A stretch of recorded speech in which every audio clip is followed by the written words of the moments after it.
Hi, welcome back to another episode of Justlivin Designs podcast. My name is Shannon, also known as Justlivin Designs. This is episode number 25. It is August 29th, a little after 10 in the morning. I am coming to you a week late because life happens.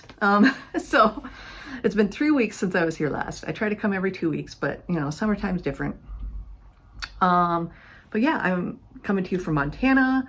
I use this podcast to display everything that I'm working on, knitting or crochet wise.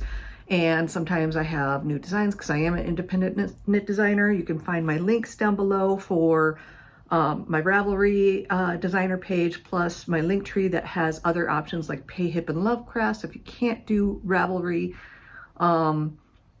I have all my links are down below. And then I also have, what else? I will link everything I talk about down below as well. Sorry for the little brain blip happens. If I do forget to link something and you have a question, just leave a comment, let me know. But yeah, I'm back. I'm here. I do have a window open today because it is a little, it's been chillier in the mornings. And so we try to let in as much fresh air as we can. Today it's supposed to get back up into the 80s, but right now it's quite pleasant outside. So let in the fresh air. All right, we'll get right at it. I'm actually wearing some knitwear today, since it's a little chillier in the morning. This is my second love note that I ever made by Tin Can Knits. It is made with, what was it? Wool and the Gang's Shiny Happy Cotton in the, I think it's Duck Egg Blue colorway. I knit it, I believe, to pattern. I will link the project page down below. I did shorter sleeves because this is like my cottony summer one. This is like a worsted weight cotton. And that's one of the reasons why like the holes are really big on this one, but I think it looks really nice. I did do the high-low hem on it. But yeah, I don't wear this one nearly as much because I really don't wear a lot of knitted tees in the summertime. I get warm in them, even when it's just like cotton, because this is kind of a heavy cotton. But I like to knit them. I have a few of them. I just don't wear them very often. I wear them more when it's like spring to like early fall, not as much in the summer. All right, I think that's everything about what I'm wearing. In today's episode, I will be talking about a couple of finished objects, a lot of whips, some acquisitions, and then a knitting summit that I'm involved with. I'll talk about more at the end. And then we'll get into like the non-knitting stuff of life stuff and reading and watching and all that stuff. So if you just want to see all the knitting stuff, I'll end with the knitting summit that I'm involved with. All right, so we'll start off. Like I said, I've already told you about what I'm wearing.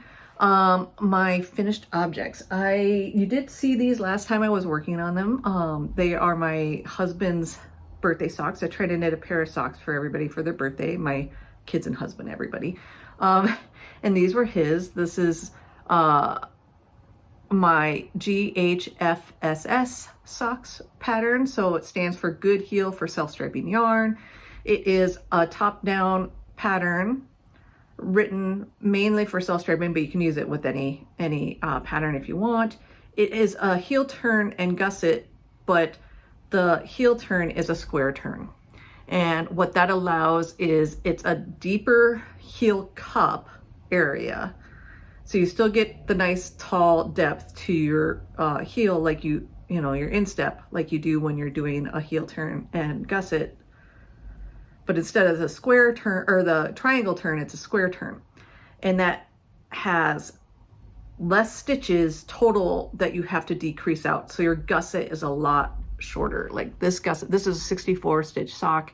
The gusset goes to about right here. If this was a normal heel flap and gusset, it'd probably be somewhere down in here. And so it just disrupts the stripes a lot less because there's not as many stitches on those earlier stripes, so you don't really see that really drastic change in your stripe level, especially when your stripes are kind of smaller like these are. And this yarn is The contrast color was Lake Arson. I can't remember the colorway. It will be linked. And then this is 8-Bit Gamer by Area 51 Fibers. It is based on Zelda, and my husband is a very big Zelda fan, and so he hasn't actually worn them yet because he doesn't wear tall knit socks this time of year, and he doesn't like shorty knit socks. He just wears store-bought cotton socks this time of year. But yeah, when it starts to get a bit cooler out, I'm sure he'll start wearing these ones because they're pretty and he likes them. All right, next finished object is I did finish my muscle burrow that I started. I haven't shown this for a little while because I wasn't really working on it, and then I decided just to finish it off. So this is a muscle burrow by Justlivin Designs. The yarn I used was the Regia Merino Yak. I can't remember the colorway, but it will be linked. It's a blue. And since it has that yak in there, you can kind of see it has like a brownish undertone to the color. So it's pretty, and it's soft, and it's going to be extremely warm. I think I knit the adult large. Again, I can't remember. It's been a little while since I finished it. I will have it linked, the project page linked, but this is a gift for a man in the life. I'm not sure who yet, but you can see it's kind of big on me because I don't have an adult large size head.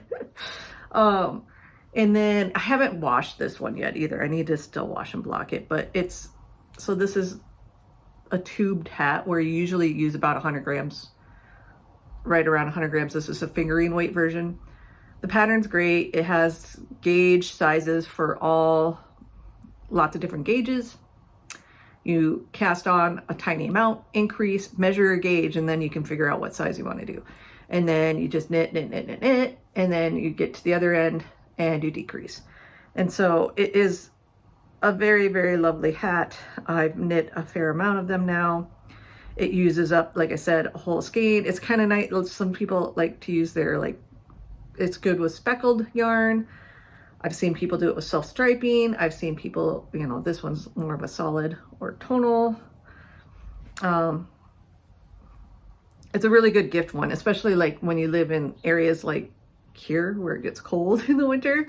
This is a very good one because it's like 4 layers of hat over your ears if you do a folded brim, and then double layer of fingering weight, which is kind of like a DK to worsted. So it's knit fairly densely. I use usually a 3mm needle when I make my hats with fingering weight. But again, it's everybody's gauge. So you don't have to go by my needles.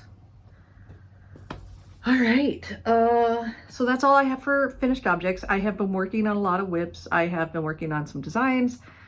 So I didn't get a lot of things finished, but at least I got my husband's socks done before his birthday. And then I was like, oh, I'll finish off that hat.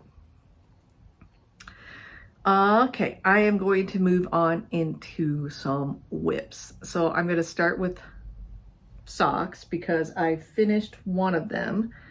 We were traveling over this last few weeks, and I always like socks while traveling. And this was every month I have set aside some yarn that's all in bags that my daughter and I went through at the beginning of the year to give myself my own little monthly sock prize for my stash. So I'm not involved in the club. This is my own club. And we had pulled out this yarn, and it is Patton's Croy socks. This is the second ball, and it is the color gray brown marl. I know they do still sell this colorway. It's a really popular one. And so I had that I had in the little baggie. And then I also had some old Patton's Croy socks in the colorway Glen Check. I had like 3 balls of this. And this one's so old. It's from when we had Ben Franklin Crafts store in town, which was back in like the 2015, 2016 era, maybe 27. I can't remember when they closed, but somewhere in there. So this is very old stash, like a good like 7 to 9 years old probably on stash yarn. So this is what I'm using for the contrast. And I finished one sock. Whoop. And these are going to be a gift sock for my brother. He is a tall guy and he wears boots. He's a sculptor and he wears a lot of boots. So I wanted to make sure that these would be tall enough to go over, you know, come out of his boots. Not cowboy boots, just boots, work boots and stuff. And so this is, again, the same pattern as I used for my husband's, the Good Heel for Self-Striping Yarn pattern. Again, I didn't say this on that one. I did a 1x1 ribbit with the cuff and then 3x1 because, like, my family likes rib socks, and my brother, you know, when you're not 100% sure on sizing for people, like I know his foot size, like circumference and length, but you know, sometimes different people have different sizes of calves and other things, and just giving them a rib sock will fit them better. And I love how these turned out. They're just beautiful. So they have like wide stripes and then like a round of two of the other stripe colors in between each wide stripe. So can you kind of see? I think it's really pretty. So I used one skein of the gray stripes or whatever colorway this was for the first sock, and I have some left over, and then I pulled out for the second sock to get it to start at the same spot. So they're both up here, and they're not going to quite match because I see how this came, and this one, for some odd reason, I think the red stripe isn't quite as big in this second sock, it looks like. I don't know, but somehow it's not matching as well as the other one did. Oh well, but second sock, match-ish. That's what happens with self-striping, even commercial dyed. But yeah, so I'll be done with this one soon because I'm already past the gusset stitches and ready, just working down the foot. And this is a charm by my favorite Progress Keeper maker, Charmed and Dangerous. It's a little Chewbacca. And then one of my favorite sock bags, which is from Rainworks. They're a Montana local maker. All right, let's put that over here. Okay, so that's my first one. Then I'm gonna do blankets. I have been working on blankets again. I haven't been showing some of these because I kind of stopped working on them. So here's my granny stripe blanket. I'll get it unfurrowed and kind of show you where I was last time that you guys saw it. Let's see. So there's where I was last time. So I've put a few colors in there. I think I was on just starting this greenish color, and then I added this color and this color, and I'm on this other color. So I've added a few colors. These other markers all mark kind of the months, and you can see I didn't do much June to July, or July to August. I didn't do much. There's June's, I think. July to August, not very much, but August I'm getting a little bit more in there. And now that it's cooler out in the mornings, I'm working on this again in the mornings. Not every morning, but it's getting there. And I have the details for this on the Ravelry project page, but essentially I'm using 20 grams minis or leftover sock yarn. Most of it's leftover sock yarn. And I just make magic knot balls. I just made this one up, and what I've been doing for my stats on this is I will weigh the ball after I wind it up, and once I finish the ball, I'll take that amount out of stash. And I'm using a 3mm hook for this. I can't remember how many stitches I cast on to begin with. I think it's in the project page.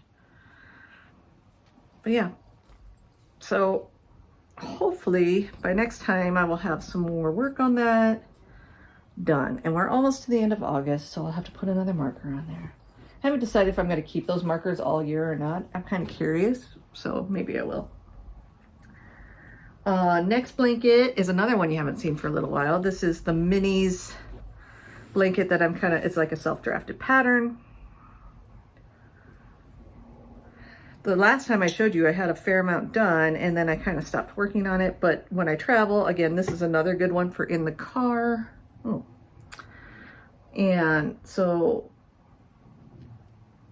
I brought it along, and this is where I was the last time you saw it. And so I finished off that color and added 1, 2, there's actually 2 different browns up here. And then I think I'm on another brown that I just started.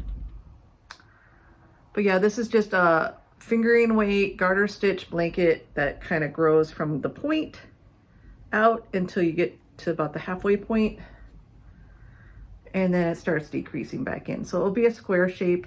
I am using 20-gram minis, 24 of them, so it will be like an Advent type blanket. This one I'm using, I had all these colors that were very similar from different dyers of mini skeins in the same 75-25 type base. And so I just kind of arranged them. They're not the same colors at all, but it's going to gradiate this way and then it starts going back the other way in similar. Oh, there you can see the 2 different color browns kind of on screen. But yeah, I am enjoying it. It's getting smaller at this point. I am on, let's see, color 19 out of 24. So I'm getting there. I want to get it done this fall because it's very fall colors. I mean, I love these colors anyways. I am very much a brown person, if you guys remember, but it's getting quite big. I think I'm going to enjoy this one. I like a fingering weight blanket on the couch in the summer or spring and early fall because it's air conditioning I get cold with, so that's a good one to have. And the last blanket you saw last time, I did have this one going. This is the Christmas Cozy Memories blanket that I'm using with DK. Well, fingering helped double to make DK. So last time I added this square from up this side. So you saw it up to this point, and I added this square. And then I added all these squares up here. So I've added 5 since the last time you saw it. I don't work on it quite as often as I was for a little while. But yeah, I'm just using either Christmas yarn or yarns that lean into that Christmas vibe for colors. I always like brown with Christmas, so there's browns in there and I have a lot of brown yarn. But yeah, some of these are actually leftovers from Christmas socks and some of them are minis that were kind of Christmassy or from Christmas mini sets.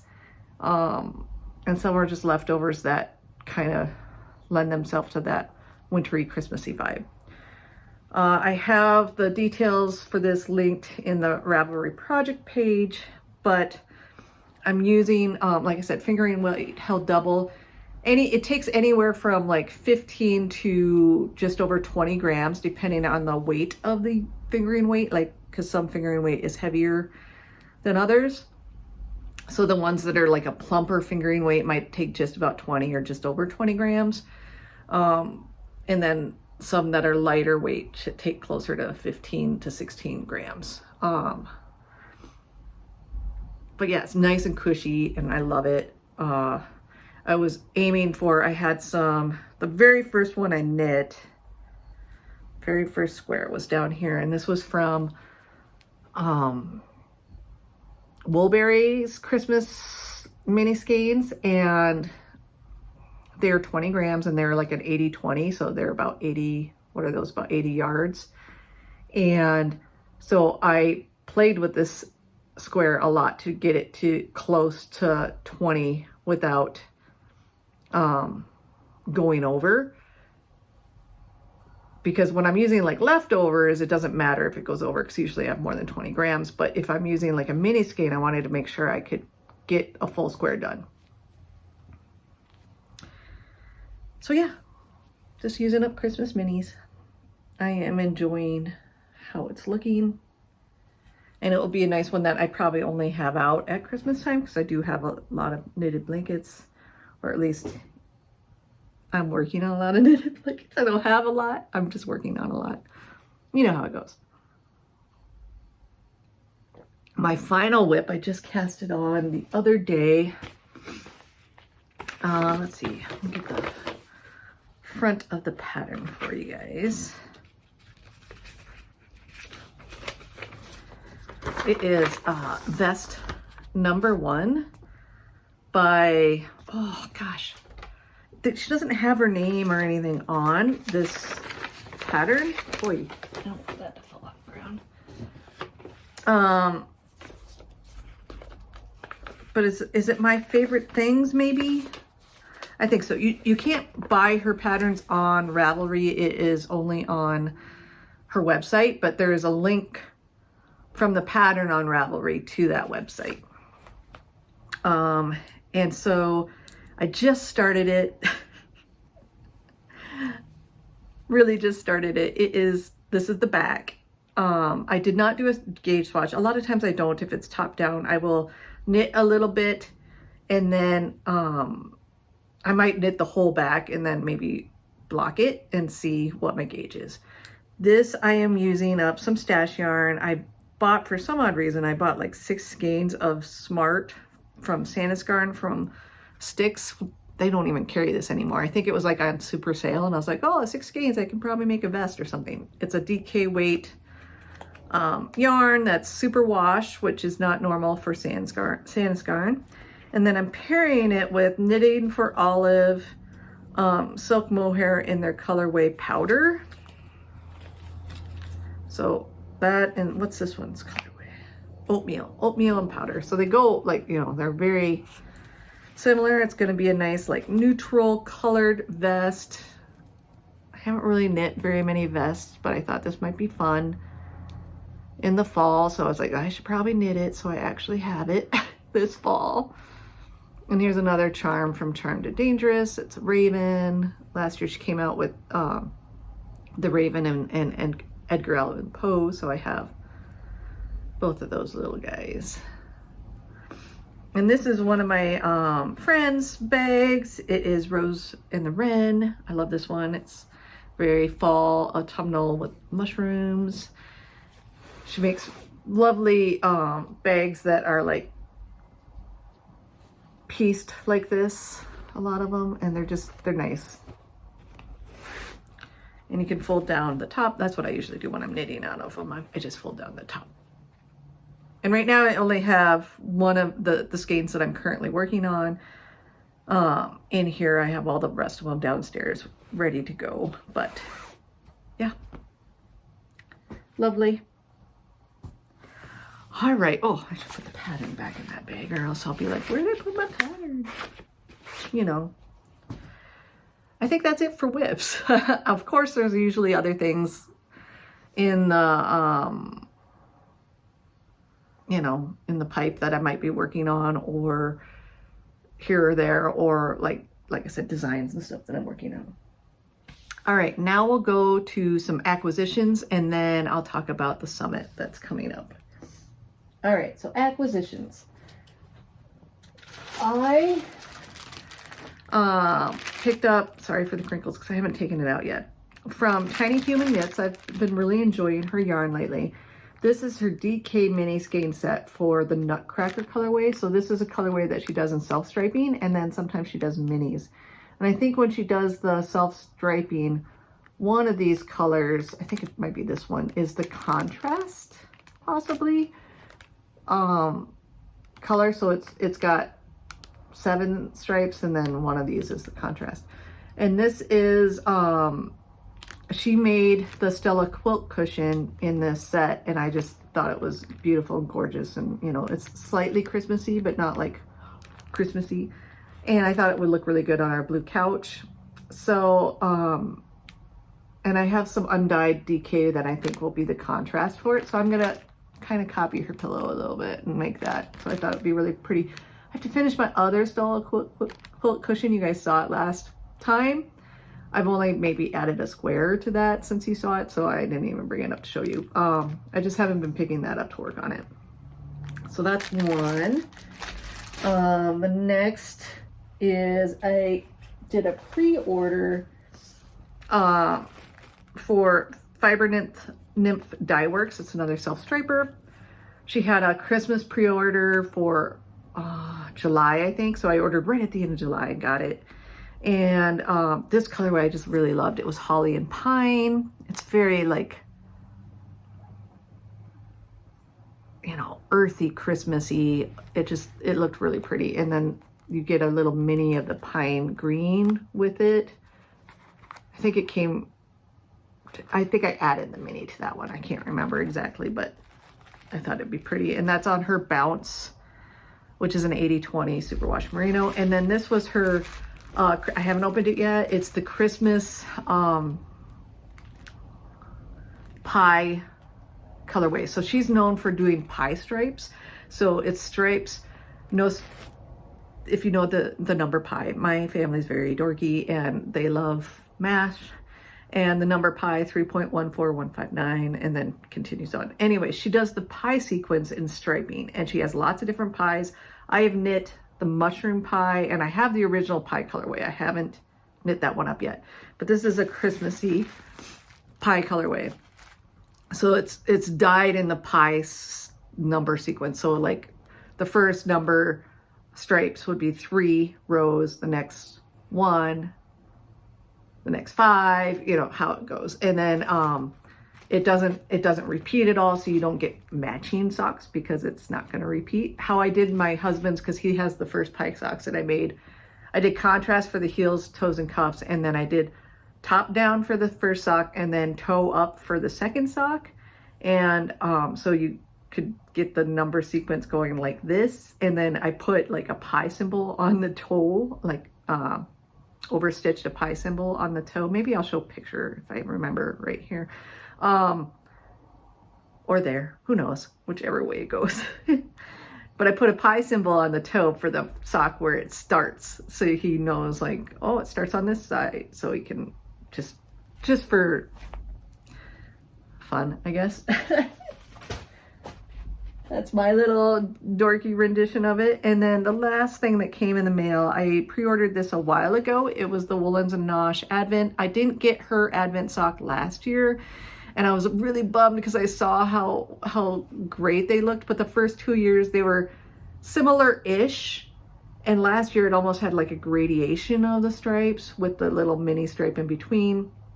So she's a self-striper, and she dyes it where there's like a single stripe of the contrast color in between all the days of the Advents. And so she pre-winds your yarn for you, puts it in one of these little bags with the little ends hanging out, so you don't know what the colors are, so you don't even get spoiled when you're winding your yarn up, and then sends the mini separate. So this mini is like a charcoaly black.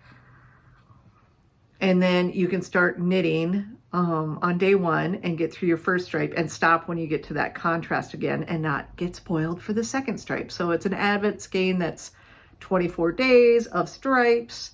It does usually, a lot of times they repeat once for hers, I think, for her Targhee fingering, which is what I got.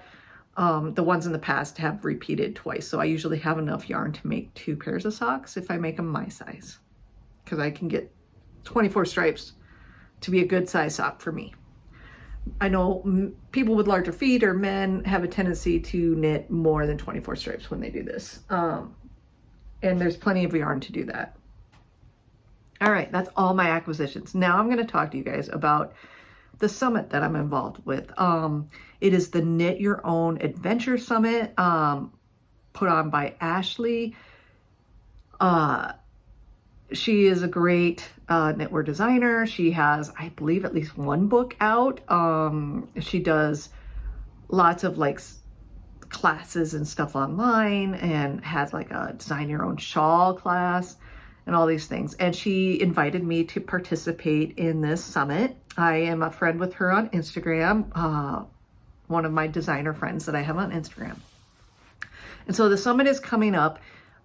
It will start on September 11th, and the actual like presentations start to come into your feed on the 12th and goes through the 15th.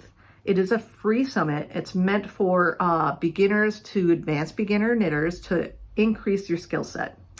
There's like I said, 4 days of presentations. The first day, September 11th, is kind of like a get to know you, type of day, and then the presentations start on the 12th.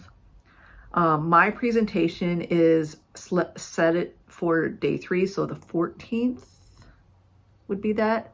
And mine is part of the color work section, and mine is about knitting stripes, because I knit a lot of stripe designs, and she thought it would be perfect for like getting people's feet into color work, how to manage different colors in your knitting, and how to manage different things. So if people haven't even tried striping before, that would get their feet wet into color work. And so that's where my presentation focuses on striping. And then there's 20 plus presenters, different designers, speakers that will be presenting different fields of knitting in different presentations. So it's cables, color work, lace, brioche, and more, essentially. She has it broken down into days and fields. Like I said, I'm in the color work type day. Like I said, it's free to join, but if you purchase the expedition pass, you get 1,900 plus bonuses and extended access. So you have access to the presentations forever, I think. Whereas if you just do the free, it's like, it might just be during that week. I can't quite remember, but I will have the link below that you can go check it out, see if you want to be involved in it. And the link that I have is my affiliate link. So if you do end up purchasing any of the extras, I'll get a little kickback, just to be transparent on that. But I am one of the people participating in this summit, so it makes sense that I would get a little something for help it out, get people there. But yeah, it should be amazing. If you can look on the list for all the different designers that are involved in it, and all the different type of presentations. And like I said, it's free to sign up for the summit itself. So you get the presentations for free. And then if you want all the expedition stuff, and there's like a bingo night, there's all these speakers that are lined up for like maybe interviews and stuff. I think that might be part of the expedition pass. I'm not quite sure what's all in the expedition pass, but yeah, there's a lot of amazing extras. I mean, I don't remember what the price of the expedition is, but it's well over $250 value, I think, for everything that you get with that. So yeah, knit your own adventure. And there is swag. This might come with the expedition pass, I'm guessing, but I got the bag. It's a lovely tote bag that's lined. It's made of like nylon material, so it's quite, probably indestructible. I might throw a blanket project in here. And then it had, there's a journal that, is a lined, blank page lined journal.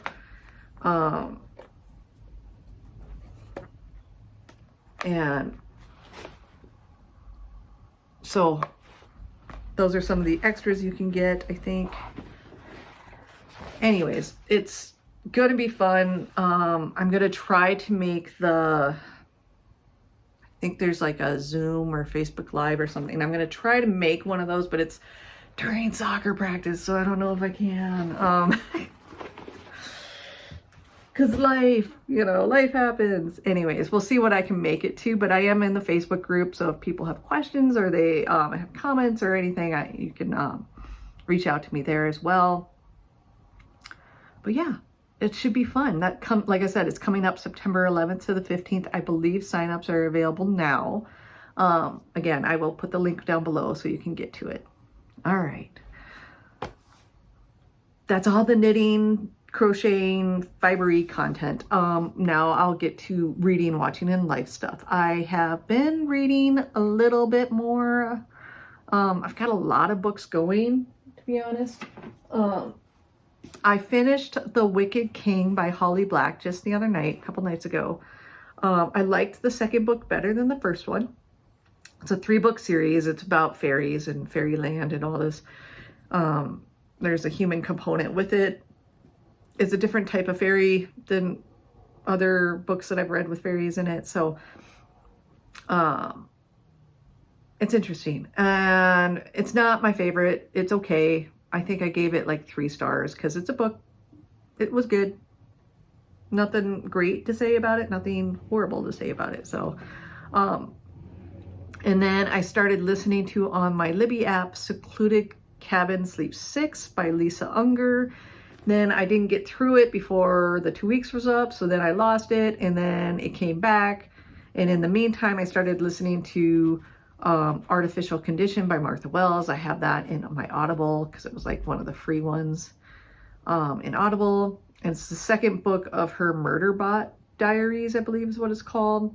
And it's only like a 3-hour listen book. It's not very long, but then my Lisa Unger one came back, so I stopped listening to that one, and I'm trying to finish up the Secluded Cabin one. And then I'll finish Artificial Condition. And then I just started reading the third book in the, it is, what's it saying in here? A novel of Elfhem, I believe is the series. This is the third book, the final book in the series, The Queen of Nothing. So I just started this the other night, and yeah, so we'll see how it goes. But that's what I've been reading. Watching my son the other night, a few nights, like a couple weeks ago, wanted to watch Back to the Future, so we watched Back to the Future again on it's a great movie, love it. I love all my 80s movies though. So I watched A Good Girl's Guide to Murder. I have not read the book, but the show was very good. It's like a mini series on, is it on Netflix? Can't remember what streaming services is on, but it's very good. Highly recommend. I enjoyed it. The main actor in it, she is the wolf girl in Wednesday. It took me a second when I was watching. I was like, she looks familiar. It took me a second to place her, but then I got it. And then I just discovered that A Discovery of Witches is on, I believe, on Netflix. So they have the 3 seasons that are currently out. They had it on maybe Amazon Prime a while back. They had the first season, but it was like you had to buy extra to get the next seasons, and I was like, I'm not buying extra because I think it's on AMC Plus or something. And I've read the 3 books in the trilogy. I have the 4th book. I haven't read it yet, but yeah, I am enjoying that show. It's different from the books, of course, everything is, but it's good. Anyways, yeah, so that's what I've been watching. Also knitting podcasts and baseball and all that stuff. All right, life stuff. We've been doing a lot. Since I saw you last, let's see, in order. We went to the Montana Fair, which is always like in the middle of August. And we took our daughter's boyfriend and one of our son's friends with, so it was a crew of us, and we usually just go, like they all want to do rides, so we a lot of times don't get in to see any of the like animals or any of the other even the knitting and stuff. I don't do rides, I only do the Ferris wheel because my head does not like rides. So I'm the mom that stands with the backpack and holding everybody's stuff as they get onto rides. But yeah, so my husband loves rides, and he loves it when my kids can only do, like my son doesn't like to do all the rides yet, and my daughter can only do so many because of her head stuff. And so when my husband gets their friends that like rides more than, I mean, our kids like rides, but they won't do everything, and he'll do everything. He's up for any ride. And so he gets all excited when there's other people to go on rides with, so he doesn't have to go alone.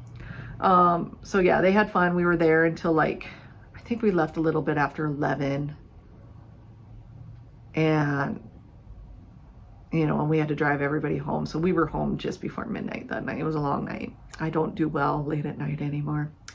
Then the next day we had my husband and I had our 19th wedding anniversary, which is crazy. Yeah. It's nuts. If you guys have ever seen my tattoo, that I got burnt the other day, but this tattoo is me and my husband. That's the extent of my drawing ability. That's the drawing I did for our wedding invitations back in the day. And then years ago, I think it was when our anniversary was on Friday the 13th, because we have a thing with our anniversary is on the 13th. And so when it was on Friday the 13th, I was like, okay, I will get a tattoo, because I'm not really a tattoo person. And this is the tattoo. So we both have this on our inner wrist area. Anyways, and then let's see, we did a family trip back to see my brothers, spend time with my brother's family, and my dad came down. We swung into, so they all live in South Dakota. So we drove from Montana, and they live on the eastern side of South Dakota. And so on the way, we stopped and visited my husband's folks for a night, and had dinner with them. And then went on to my brother's place. He lives out in the country. And we down outside of Vermilion, South Dakota. And we did just, hang out with family. The day we got there, he had us out in his garden picking so many things, because he hadn't picked it for a while. So he had corn that he was chucking out of the garden at us, and like a big bushel of tomatoes, big bushel of cucumbers, multiple bushels of zucchini. And maybe if I remember, I'll put a picture of the zucchini that my son picked, the biggest one of all. And so he was like, this is my zucchini. And it was a monster that got away, And so just yesterday, actually, I processed it up finally, and grated it in the food processor, and I think I got like over 17 cups of zucchini. I made zucchini bread, and then I froze into like 2-cup increments for the most part, the rest of it for cakes and breads and muffins and brownies. You can make all those things, but when they get that big, they're only really good for baking in my mind. And I cut the like seedy part out, because the seeds get quite big, and you don't really want that in your baking. So it's just the like outer edge, and we leave the skin on. But yeah, my kids love zucchini bread and all those things. So we will have some for a long time. Anyways, yeah, and so we went to the river, the Missouri River. My brother has a little boat that he'll like go across the river with, from the South Dakota to the Nebraska side, and we'll just be on a little sandbank and hang out. It was a little chilly that day, so nobody really swam, but like my brother was fishing with my son. My son loves to fish when we don't really fish, and he caught a fish, so he was happy, but it wasn't big enough to keep. It was a walleye. And yeah, and so he was happy about that. And we just kind of hung outside, and we just lots of good family time. Like I said, my dad and his wife came down, and they had their camper, and so they just camped out in that camper, and we had fun. Let's see, what else? Oh, while we were away, my husband had his birthday as well, and so we didn't really celebrate. We still need to go out for family dinner for that. We're gearing up and getting ready for school. We did school shopping not that long ago, because they start school next week. It starts the day after Labor Day, but since both of them are not in the first years of said schools, like my son will be 7th grade, my daughter 10th grade, they don't go on the first day. They only have like 6th graders or new students going to the middle school on the first day, or in the high school, the freshmen or new students go on the first day, just so they can have like a day to kind of figure out the building and where they need to go before everybody shows up. And it's crazy, especially the high school, because it's well over 2,000 kids, so it gets to be a lot. Yeah, so they will start next week. And then what else? Soccer just started last night for my son, so he had his first practice last night. And then I think the first game is not this weekend, but next weekend. It starts up pretty quick. And then my daughter is reffing soccer games this year. She is doing mostly assistant reffing, so the person on the side of the field that does the flags and stuff.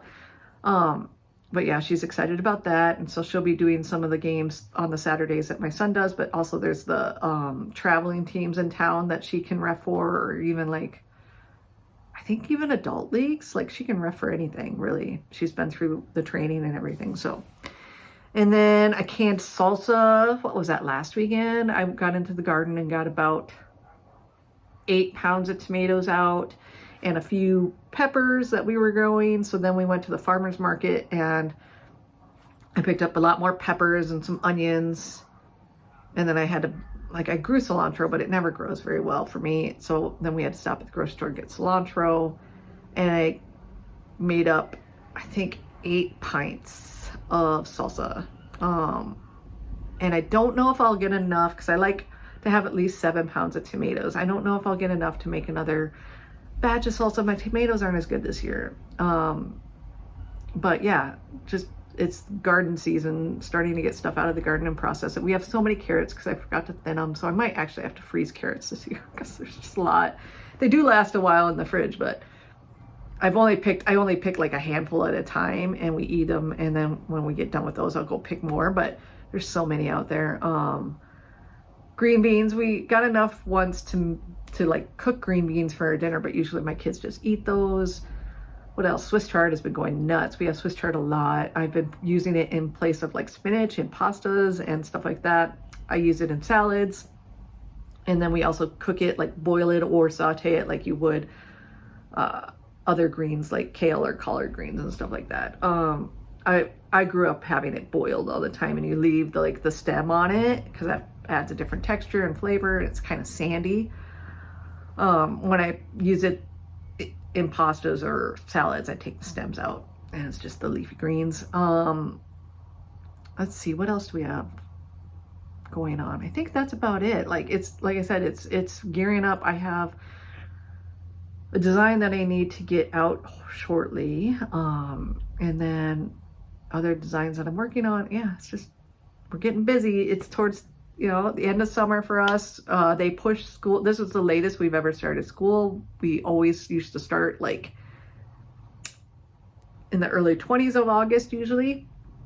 So normally we'd already be at school for like a week and a half by this point, or just over a week by this point. And they are not starting, they're starting about 2 weeks later. So that means they go 2 weeks later. Usually they're done like the first week of June. Now they'll be done like 2 weeks into June, I think will be their last day this next year. But it's good because it's usually hotter in August than it is in June. So, because we're looking at, I think when they start school, we'll be back up in the 90s by then. So at least it won't be in the hundreds, hopefully. Well, I think that's everything. I know my podcasts have been shorter lately. This one's a bit longer because 3 weeks in between and have a lot of stuff coming on. But like I said, if you would like to sign up for that Knit Your Own Adventure Summit, it looks to be like a great resource for learning new techniques in so many different areas. And so if you just need a little help in one area, sign up. It's not going to hurt you by any means because it's free. But you could get even more bonus material by doing the Expedition Pass. And like I said, I think the summit then is, you can have it forever. You can refer back to things when you need it, a little brush up or something. Yeah, it's a really cool thing. And I was really happy to be and proud to be asked to join in on it. It was it was different for me. I've never really done a summit type talk. I've done tutorials and I've taught, but I've never been a participant in a talk type thing before, where I'm doing a presentation more like. So that was interesting, something new for me. But yeah, I hope you guys enjoy, and I hope you had a good 3 weeks, and hopefully I will be back in 2 weeks for a regular scheduled episode. Like I said, now that we're getting more, we're done with our running away and doing things and school starting. So it's going to be easier for me to podcast on my regular schedule. All right, you guys, I hope you enjoyed. I'll see you later. Bye.